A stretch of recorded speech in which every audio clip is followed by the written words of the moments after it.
विद्यार्थी मित्र, एक बार फिर से विमला विद्यालय के ई क्लासेस रूम में आप सबका स्वागत करता हूँ। अब पहले पार्ट में हमने अंतरिक्ष परी सुनीता विलियम्स के बारे में थोड़ा कुछ बताया। अब दूसरे पार्ट्स में हम इस कहानी को आगे ले जाते हैं। यह हमारे मन में प्रश्न उठता है कि सुनीता भारतीय नागरिक नहीं है, परंतु उनका मूल गुजरात से जुड़ा है। उनके पिता दीपक भाई पंड्या का जन्म गुजरात के मेहसाणा जिले के जुलासन गांव में हुआ था। उन्होंने अपनी जिंदगी गुजरात में बिताई। अहमदाबाद में माध्यमिक शिक्षा और उच्च शिक्षा प्राप्त की। डॉक्टरी सेवा देकर 1960 में सदा के लिए अमेरिका गए। वे मैसाचुसेट्स के कालमाउथ में प्रसिद्ध न्यूरोसर्जन थे। न्यूरोसर्जन यानी कि जो माइंड का होता है, जो मगज का डॉक्टर होता है, उसको न्यूरोसर्जन बोलते हैं। उन्होंने उसबाइन बोनी नामक युगोस्लावियन युवती से शादी की। पिता दीपक पंड्या और माता उसबाइन के जय, दीना और सुनीता 3 संतानों में सुनीता सबसे छोटी थी। सुनीता का जन्म 19 दिसंबर 1965 को ओहियो अमेरिका में हुआ था। मुक्त वातावरण में पली सुनीता में साहसिक वृत्तियाँ उभर सकी। सुनीता को बचपन से ही दौड़, स्विमिंग, घुड़दौड़, बाइकिंग, स्नोबोर्डिंग, धनुर्विद्या जैसे साहस भरे खेलों में भाग लेती थी।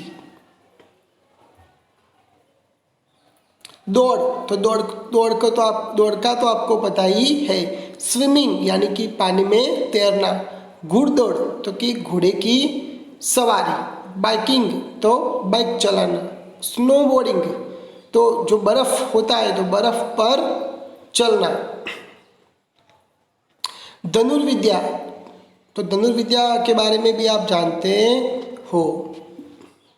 वह मेहनती थी, शिक्षकों की चहेती थी, घर वाले उसे प्यार से सुन्नी कहते थे। यहाँ पर धनुर्विद्या का फोटो दिखाया गया है। 6 साल की सुन्नी ने अमेरिकी यात्री नील आर्मस्ट्रॉन्ग को चांद की धरती पर उतरने देखा था। आपको पता होगा कि इस दुनिया में सबसे पहले चांद पर कौन गया था, तो नील आर्मस्ट्रॉन्ग। तब से मन में निश्चय कर लिया था कि मुझे कुछ ऐसा कर दिखाना है। बचपन का संकल्प उसने साकार किया। उसकी हाई स्कूल की शिक्षा मैसाचुसेट्स से हुई। यूनाइटेड स्टेट्स नेवल अकादमी मेरीलैंड से भौतिक विज्ञान में उसने स्नातक किया यानी कि ग्रेजुएशन कंप्लीट किया। जब कॉलेज के 3 ईयर कंप्लीट हो जाता है तो उसको उस डिग्री को क्या बोलते हैं, स्नातक। Engineering management Florida institute of technology 1995 में, बाद में अनुस्नातक किया। अनुस्नातक यानी कि मास्टर डिग्री को अनुस्नातक बोलते हैं। इनके पहले 1987 में नेवल अकादमी से व्यावसायिक अनुभव के लिए जुड़ी, जहां साहस और श्रम की प्रवृत्तियों का महत्व था। इसके बाद नेवी में एविएशन ट्रेनिंग, अमेरिका में कमीशन अधिकारी, बेसिक डिवाइंग ऑफिसर का पद मिला।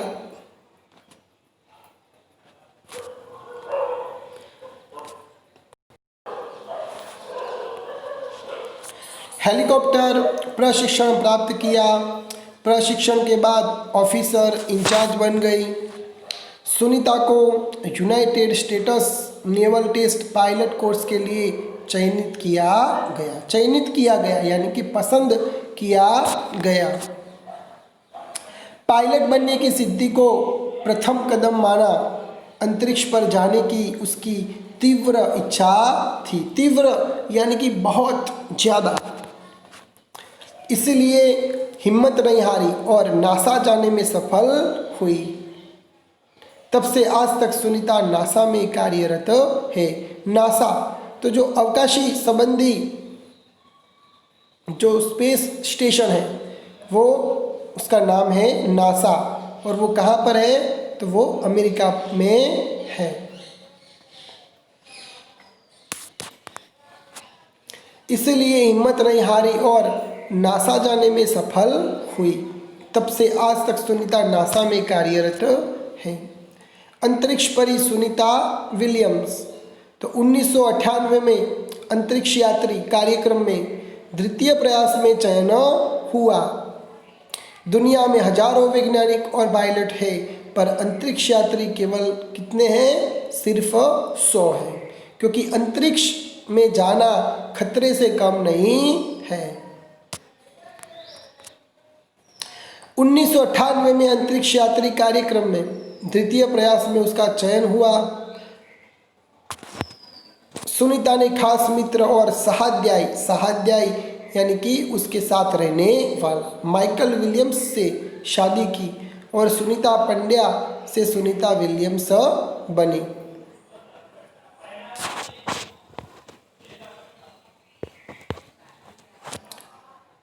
अंतरिक्ष परी सुनीता विलियम्स। सुनीता को अंतरिक्ष परी बनाने में कल्पना चावला ने ही प्रेरणा स्रोत का काम किया है। किसने उसको प्रेरणा दी थी, किसने उसको इंस्पायर किया था? तो वो थी कल्पना चावला, जो कि एक भारत की पहली महिला अवकाश यात्री थी। पिछले 8 वर्षों में अंतरिक्ष यात्रा पर जाने वाली भारतीय मूल की दूसरी महिला की सकुशल वापसी से लोगों ने राहत की सांस ली। अपनी वापसी के समय उन्होंने कहा था, नासा के अभियान में कल्पना के साथ काम करना बेहद सुखद अनुभव था। हम दोनों की रुचि काफ़ी अलग थी, लेकिन भारतीय होना हमें एक सूत्र में पिरोता था। हम दोनों को भारतीय संगीत से बेहद लगाव था। कल्पना से मुझे काफ़ी कुछ सीखने को मिला। जून 1998 में सुनीता को नासा के लिए चयनित किया गया यानी कि पसंद किया गया। अगस्त 1998 में उन्होंने नासा में प्रशिक्षण प्रारंभ किया। कड़े प्रशिक्षण के बाद सुनीता खुद अंतरिक्ष यात्रा के लिए तैयार हो गई। सुनीता बताती है कि अंतरिक्ष स्पेस स्टेशन में जिंदगी आसान नहीं है। खाने से लेकर नहाने तक यहाँ सब कुछ कठिन है। लौटने में मुश्किल होती है। आरंभ में चलने फिरने में दिक्कत होती है। दिक्कत यानी कि परेशानी। हड्डियाँ कमज़ोर हो जाती है। दिमाग तैयार होने में समय लगता है। सुनीता यादव ने खुद को अंतरिक्ष प्रशिक्षण लेकर तैयार किया। प्रशिक्षण यानी कि उसका अभ्यास किया। बाद में वो अंतरिक्ष पर जाने की तैयारी की। वैज्ञानिक तकनीकी मेरे भरे व्याख्यान, रूस में रहकर अंतरिक्ष कार्यक्रम तथा उनके यान आदि के बारे में जानकारी प्राप्त की। क्योंकि हमें जिस फील्ड में जाना है, हमें जहाँ जाना है, तो उसका पहले संपूर्ण उसका अभ्यास कर देना चाहिए, ताकि हम अगर कोई मुसीबत आती है तब भी हम उसका जो सॉल्यूशन है वो निकाल सकें।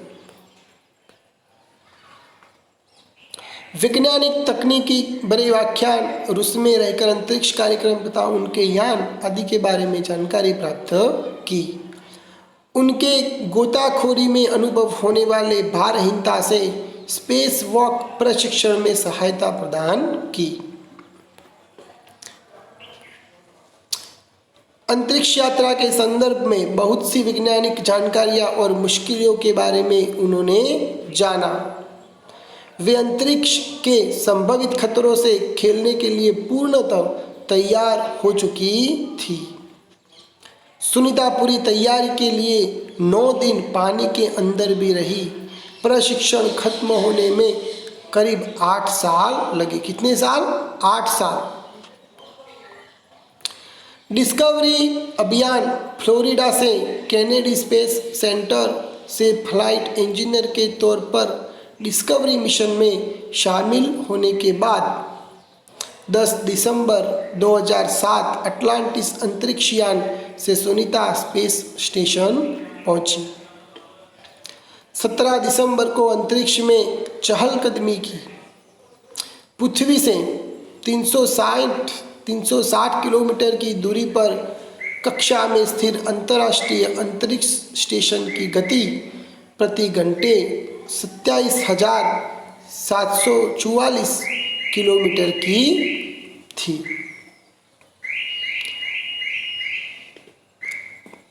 तो हम इतने तक रखते हैं और आगे की पढ़ाई हम तीसरे पार्ट में करेंगे। Thank you.